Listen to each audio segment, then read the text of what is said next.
అందరికీ నమస్కారం. నేను మీ గోపాల్ అయ్యంగార్. శ్రీమతే రామానుజాయ నమః. 8వ తారీఖు జూన్ నెల నుంచి 14వ తారీఖు జూన్ నెల 2025 వరకు మేషరాశి నుంచి మీనరాశి వరకు వార ఫలాలు ఎలా ఉందో ఈ రోజు తెలుసుకుందాం. ఇది ఆదివారం నుంచి శనివారం వరకు వర్తిస్తుంది. అలాగే స్వాతి నక్షత్రం నుంచి ఉత్తరాషాఢ నక్షత్రం వరకు ద్వాదశి తిథి నుండి తదియా తిథి వరకు. ఎందుకు ఇలా చెప్పాల్సి వచ్చిందంటే ఈ రోజు మూర్ఖులందరూ తమ బర్త్డేని ఇంగ్లీష్ డేట్ లో ప్రకారం చేసుకుంటున్నారు. చాలా తప్పు. మీరు పుట్టిన నక్షత్రం ఎవరైనా అడిగినా పెద్దలు చెప్తారు. ఆ నక్షత్రం నాడు అంటే ఈ నెలలో జ్యేష్ఠ మాసంలో స్వాతి, విశాఖ, అనురాధ, జ్యేష్ఠ, మూల, పూర్వాషాఢ, ఉత్తరాషాఢ నక్షత్రంలో జన్మించిన వాళ్ళ బర్త్డేలని ఈ 8 నుంచి 14 లోపల వస్తాయన్నమాట. ఆ రోజు వాళ్ళు తలస్నానం చేసి చక్కగా గుడికి వెళ్ళి దేవుడికి చక్కెర పొంగలి లాంటివి నైవేద్యం పెట్టి భగవంతుని ఆశీర్వచనాలు తీసుకొని పెద్దల ఆశీస్సులతో చక్కగా స్వీట్ తిని అందరి చేత ఆశీస్సులు అందుకోవాల్సిన పరిస్థితి అన్నమాట. కాబట్టి అంత క్లియర్గా నేను నక్షత్రం చెప్తా. డేట్ని బట్టి ఇంగ్లీష్ డేట్ని బట్టి చేసుకోకండి, నక్షత్రాన్ని బట్టి చేసుకోండి. నెక్స్ట్ ద్వాదశి తిథి నుంచి తదియా తిథి అన్నారు. అంటే ద్వాదశి, విధియ, ద్వాదశి తర్వాత త్రయోదశి, చతుర్దశి, పౌర్ణిమ, పాడ్యమి, విధియ, తదియ. ఇన్ని రోజుల్లో పెద్దలు ఎవరైతే జ్యేష్ఠ మాసంలో చనిపోయి కృష్ణపక్షము శుక్లపక్షం అని 2 ఉంటుంది, దాన్ని తెలుసుకొని ఆ రోజు ఆ తిథి నందు పితృదేవతలకి తర్పణం వదలాలన్నమాట. చనిపోయిన వాళ్ళకి తిథిని బట్టి తర్పణం వదలడం అనేది మొదటి నుంచి ఆచారంగా ఉంది. ఎప్పుడైతే తర్పణం వదులుతారో ఒక పంతుల్ని కలిసి మా అమ్మగారు పోయారండి, మా నాన్నగారు పోయారు, ఎవరైతే అమ్మ నాన్నలు ఉన్నారో వాళ్ళకు తర్పణం చేసే అధికారం లేదు. ఎవరికైతే లేరో, తల్లి లేరా లేదా తండ్రి లేరా, ఎవరు ఒక్కరు పోయినా కూడా తర్పణం వదలడానికి మనం ఆ యొక్క తల్లి చనిపోతే తండ్రి తర్పణం వదులుతాడు, తండ్రి పోతే కొడుకు తర్పణం వదులుతాడు. ఇలా తర్పణం అనేది పెద్దల్ని అడిగి తెలుసుకోవాలి. తాత ముత్తాతల పేర్లు అడుగుతారు, వాళ్ళ అమ్మ వాళ్ళ పేర్లు అడుగుతారు. తెలుసుకొని వెళ్ళి పంతులకి చెప్తే పంతులు పితృదేవతలకి చక్కటి ఆహారాన్ని అందించి వాళ్ళకి తర్పణాలు వదిలించి వాళ్ళ సంతృప్తి చెందిన తర్వాత మీ పిల్లలు, మీ కుటుంబాలు, మీ ఆస్తిపాస్తులు, సకల సంపదలు, ఐశ్వర్యాలు అన్నీ కూడా పితృదేవతల వల్లనే సాధ్యమవుతాయి. తర్వాత దేవుడి సంగతి, దేవుడి పూజ అవన్నీ తర్వాత. పితృదేవతలు సంతృప్తి చెందినప్పుడు ఎంత చేసినా వేస్ట్ అన్నమాట, అది గుర్తుపెట్టుకోండి. ఇకపోతే ఈ వారంలో శుక్రుడు మేషరాశిలో సంచరిస్తున్నాడు, రవి సూర్యుడు వృషభ రాశిలో, బుధుడు గురువు కలిసి మిథున రాశిలో, అలాగే కుజుడు కేతు గ్రహాలు సింహరాశిలో, చంద్రుడు తులారాశిలో, రాహు కుంభరాశిలో, శని మీనరాశిలో సంచరిస్తున్నారు. చంద్రుడు తుల అంటే స్వాతి నక్షత్రం నుంచి తుల, వృశ్చికం, ధనుస్సు, మకర రాశి వరకు సంచరిస్తున్నాడు అన్నమాట చంద్రుడు.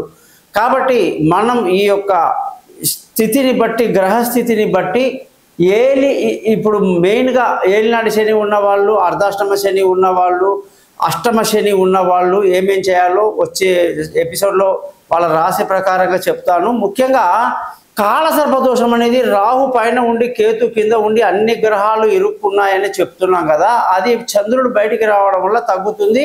కాలక్రమేణా కుజుడు కూడా బయటికి రావడం, అలాగే వెంటనే బుధుడు కూడా వచ్చేస్తాడు. ఇలా ఎప్పుడైతే గ్రహాలు రాహుకేతులు దాటుతాయో అప్పుడు కాలసర్పదోషం పోతుంది, ప్రపంచం దేశంలో శాంతి నెలకొంటుంది అన్నమాట. ఇప్పుడు మనం మేషరాశికి ఎలా ఉందో తెలుసుకుందాం.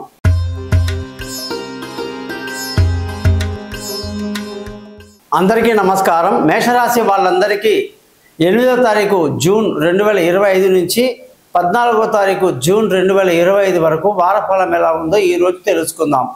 ఈ మేషరాశి వాళ్ళకి కుజుడు పంచమ స్థానంలో అంటే సూర్యుడి యొక్క సింహరాశిలోకి ప్రవేశించడం అత్యంత యోగదాయకం అన్నమాట. మంచి మానసిక బలాన్ని కలిగి, ఆత్మ బలాన్ని కలిగి ఏ పని చేసినా పక్కాగా చేస్తారు, అన్నిట్లో విజయాలు సాధిస్తారు. గతంలో కన్నా ఇప్పుడు మీ కాన్ఫిడెన్స్ లెవెల్ చాలా ఎక్కువగా ఉంటుంది. అలాగే విందులు వినోదాల్లో పాల్గొంటూ సంతోషంగా గడిపేటువంటి వారంగా ఈ వారం చెప్పాలి. శుక్రుడు ఎప్పుడైతే మీ యొక్క రాశిలోనే ఉండడం వల్ల మేషరాశిలో విపరీత ధనయోగము, కుటుంబ సంతోషము, పిల్లలలో చదువులో డెవలప్మెంట్స్, వాళ్ళ భవిష్యత్తు గురించి ప్రణాళికలు అద్భుతంగా ఉన్నాయి. భార్యాభర్తల మధ్య చక్కటి సంతోషకరమైనటువంటి వాతావరణంలో ఈ వారమంతా కూడా ఎంజాయ్ చేస్తారు. పెళ్ళి కాని వాళ్లకు పెళ్ళి కుదురుతుంది. దూరంగా ఉన్న వాళ్ళు కలుసుకుంటారు. పార్ట్నర్షిప్లో వ్యాపారాలు బాగా కలిసి వస్తాయి. ప్రేమికులకు ఎంతో అనుకూలమైన వారంగా ఈ వారాన్ని చెప్పాలి. బుధుడు మిథున రాశిలోకి రావటం జరిగింది. దానివల్ల బంధువుల, స్నేహితుల సహాయ సహకారాలు మెండుగా ఉంటాయి. అలాగే మంచి ఉత్సాహంగా ధైర్య సాహసాలు ప్రదర్శిస్తారు. నలుగురికి సహాయం చేసేటువంటి పరిస్థితులు మీరుంటారు అని చెప్పేసి కూడా బుధుడు మనకు తెలియజేస్తున్నాడు. సంపూర్ణ ఆరోగ్యాన్ని ఇస్తున్నాడు. శత్రువుల మీద విజయాన్ని ఇస్తున్నాడు. రుణ బాధలు కూడా బుధుడే తగ్గిస్తున్నాడు. చాలా బాగుంది. అలాగే విలువైన వస్తువులు, భూములు, వాహనాలు, ఇల్లు అన్నీ కొనటానికి ఎంతో అనుకూలమైన వాతావరణం ఈ వారమంతా కనిపిస్తుంది. తల్లి పెద్దల యొక్క ఆశీస్సులు, ఆరోగ్యాలు బాగుంటాయని కూడా చెప్పచ్చు. సూర్యుడి యొక్క అనుగ్రహం వల్ల ప్రయాణాల్లో సుఖమైన ప్రయాణాలు, దూర ప్రయాణాలు ఎంతో విలాసవంతంగా ఆనందంగా గడపడమే కాదు, తెలివైన నిర్ణయాలు తీసుకోవటం, పిల్లల యొక్క విదేశీ చదువులు, దూర చదువుల కోసం ప్రయత్నం చేయటం, వాళ్ళ చదువు కోసం మంచి యూనివర్సిటీలు, సబ్జెక్టుల మీద కాన్సన్ట్రేట్ చేయటం లాంటివన్నీ కూడా స్పోర్ట్స్లో ఉన్న వాళ్ళు కూడా చాలా పైకి వచ్చే విధంగా ఈ వారం మనకి మేషరాశి వాళ్ళకి కనిపిస్తూ ఉంది.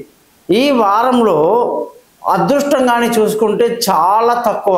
గురువు ఎప్పుడైతే మిథున రాశిలోకి వెళ్ళిపోయాడో పెద్దవాళ్ళు అంటే తండ్రులు, పెద్దలతో చాలా జాగ్రత్తగా, వినయంగా, విధేయతతో ఉండాలి. అత్తగారితో, మామగారితో, నాన్నగారితో, అమ్మగారితో, గురువుతో, ముఖ్యంగా పెద్దలతో కూడా వాళ్ళ అనుగ్రహం కొరకు మీరు ప్రయత్నం చేయాలి. అంతేగాని వాళ్ళకి విరుద్ధంగా మాట్లాడటం తప్పు అన్నమాట. అది చాలా నెగిటివ్ ఇస్తుంది. అదృష్టం బాగా తక్కువగా ఉంది.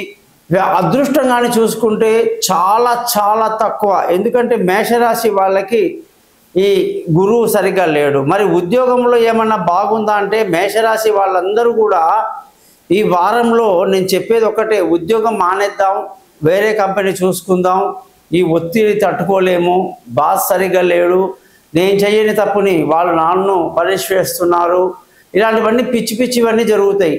దీనికి ఫస్ట్ మనం చేయాల్సింది ఏంటంటే ఏలినాటి శని ప్రభావం వల్ల ఉద్యోగం పోగొట్టుకొని రోడ్డు మీద పడతాం. పొరపాటున వేరే ఉద్యోగం దొరకదు. ఒకవేళ దొరికి ఉన్న ఉద్యోగం వదులుకున్నా కొత్త ఉద్యోగంలో ఇంకా దరిద్రంగా ఉండి అది కూడా వదిలేసుకుంటాం. ఇలాంటి పరిస్థితి రాకుండా చూసుకోండి.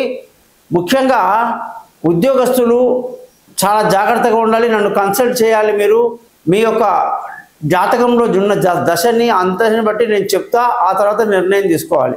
వ్యాపారంలో తీవ్ర నష్టాలు, ఒకటి చేయబోయి ఇంకోటి, ఎవరినో నమ్మి డబ్బు పెట్టిపోవడం, ఉన్నదంతా కూడా పోయే అవకాశాలు కూడా చాలా ఎక్కువగా కనిపిస్తుంటాయి అన్నమాట. శని యొక్క ఏలినాడు శని వల్ల వ్యాపారంలో తీవ్ర నష్టాలు ఉంటాయి. జాగ్రత్తగా ఉండాలి. ఖర్చుల విషయానికి వస్తే అదుపులో ఉంటుంది. అది మేషరాశి వాళ్ళకి ఖర్చులు అదుపులో ఉంటుందని చెప్పడం జరిగింది. మీరందరూ కూడా మీ జాతకాలు పంపించండి. మీ date of birth, time of బర్త్ని బట్టి మీ మొత్తం జాతకం చెప్పి అసలు ఏం చేస్తే బాగుంటుందో క్లియర్గా దోష నివారణ మాట్లాడదాం. నమస్కారం. గోపాలయ్య గారు.